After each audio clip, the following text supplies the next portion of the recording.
Hello friend, welcome to my new YouTube channel. আমি একটা ticket pocket বা চোর পকেট বা সিগারেট পকেট যাই বলবো না কেন আমি বানিয়ে দেখাচ্ছি। চলুন আসি। টিকিট পকেট বানানোর জন্য টিকিট পকেটটা একটু বড় হবে, ওই জন্য আমি 15 ইঞ্চি 15.5 ইঞ্চি লম্বা লিজ কাপড়টা। এবার আমি দেখাচ্ছি চোর পকেট কী হবে বা সিগারেট পকেট কীভাবে বানানো যায়। প্রথমে আমি গ্রিপ দিলাম আর কাপড়টা নিলাম। মানে অনেকভাবেই বানানো যায় চোর পকেট, তো আমি একরকম প্রসেস দেখাচ্ছি, পরে পরে আস্তে আস্তে অন্য ভিডিওতে দেখাবো। মোটামুটি এখান থেকে 2.5 ইঞ্চি দূরে নিলাম।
এরপর বেল্টের সঙ্গে জুড়তে হবে, যেটা আমার রেডি।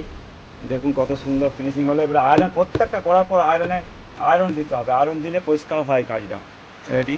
থ্যাংক ইউ, ধন্যবাদ ফ্রেন্ড। এ ভালো লাগলে লাইক, কমেন্ট, শেয়ার, সাবস্ক্রাইব অবশ্যই করবেন। আর কমেন্ট করবেন কেমন হলো, তাহলে আমার ভিডিও করতে আরও উৎসাহ পাবো। আর সাবস্ক্রাইব করবেন, সাবস্ক্রাইব করলে প্রত্যেকটা ভিডিও আপনার কাছে পৌঁছে যাবে। ধন্যবাদ, সবাই ভালো থাকবেন।